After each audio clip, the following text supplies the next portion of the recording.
Hello everyone, it's Weston Otherwise with another video forecast. In today's video, we break down the upcoming severe weather coming to the United States, starting off with the Day 1 SPC outlook.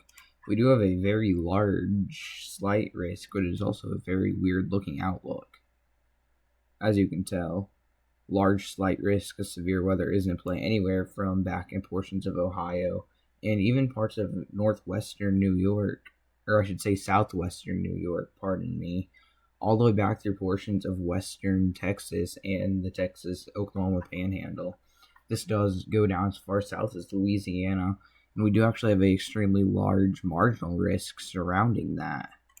So we are watching that very closely. Like I've said in past, we watch every event very closely here, and this does come with a 2% tornado risk. Not entirely sure. We might get a 5% tornado risk back here in Texas and Oklahoma. Monitoring that very closely, and I will go over that here in a second. As you can tell, they have actually shifted this tornado risk a bit farther to the north, so we are watching the chance for a brief spin up, along with back here in parts of the Arklatex region and parts of southern Oklahoma. Maybe a small 5% risk may be added back there, but highly unlikely if you ask me. Pardon me. Here's the severe wind outlook. You can tell we do actually have a hatched risk of some damaging winds in excess of 75 miles an hour back here in western Oklahoma and the Texas Panhandle. We may even see some up to 80-mile-an-hour gusts, so it's not entirely impossible, but I do not expect to have some crazy gust up to like 100 like we've had in the past. Now, moving on to the damaging hail threat, severe hail threat, we may see some hailstones up to golf ball or maybe hen egg size, maybe a few isolated hailstones up to maybe some tennis balls back here in Oklahoma, but I don't think they will get any larger than tennis balls. Now, if we go ahead and look at the Day 2 outlook, we yet again have a very large marginal risk, but a slight risk has emerged back here in parts of Texas.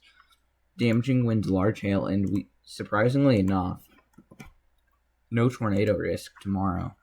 But I'm not entirely sure. We may get a 2% tornado risk centered across parts of central and southern Texas, I do believe, tomorrow.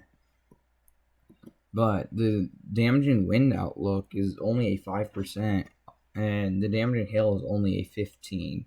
So watching that closely, and then more severe weather on Saturday on the East Coast we are watching, and then also back there in portions of southern Texas. Moving on to the models back here in the south central United States, this is the HRRR. So today we are watching for some of these storms to fire off. Nothing too intense as of now. It looks like our main concern today is going to be centered back here in parts of southern Oklahoma. But we are watching this segment right here for any damaging wind gusts that may try and push out towards Tulsa. So watching that extremely closely. If we go ahead and move on to the surface-based CAPE, that's kind of how much instability we have and what we have to drive the storms today. You can tell there's not the greatest. I will say there is a decent amount back here in southern Oklahoma, but it's a matter of are we going to be able to get storms back there in that time period.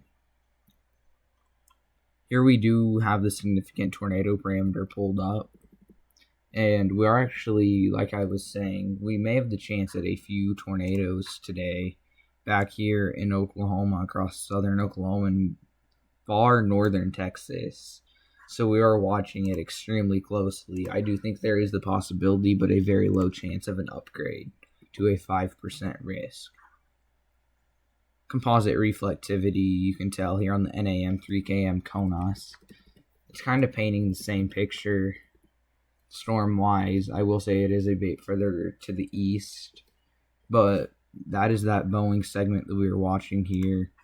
Damaging winds, large hail, and maybe a brief spin-up tornado or two is going to be possible along the leading edge of this storm. So we are watching that closely. Live stream may be warranted. So going to keep an eye on that. Moving on to surface-based CAPE.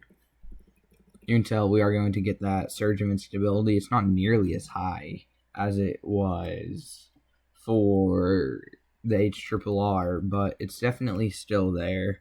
If we go and look at the significant tornado parameter, we are going to go ahead and see that there is going to be actually a decently high chance, as this is actually surface-based CAPE. I got those switched up.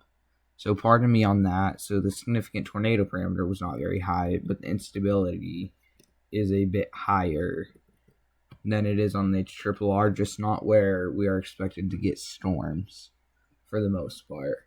Moving on to the HRRR up here in the Ohio Valley, we are watching very closely for these supercells to fire off. Damaging winds, large hail, and maybe even a brief tornado or two is going to be possible. But I do think this will turn more into a linear setup once we get around the 7-8 o'clock hour. So definitely going to have to keep an eye on it. But I do think our main concern will be back in portions of southern Oklahoma. Go ahead and look at surface-based CAPE. We're going to tell that there's going to be a bit of energy that we can work with, but it doesn't look like there's going to be that much. So, like I said, we're going to keep a close eye on it, but I don't think it is going to be anything too crazy. So, if we go ahead and scroll down here some more to look at that significant tornado parameter, it's just really not there.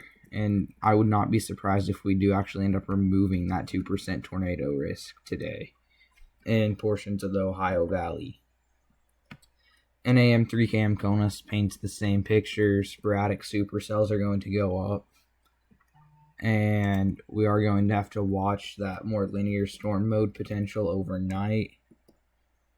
And if we go and look at surface-based CAPE, we are going to be able to see that there is a lot more instability, but it does not stick around for a long time.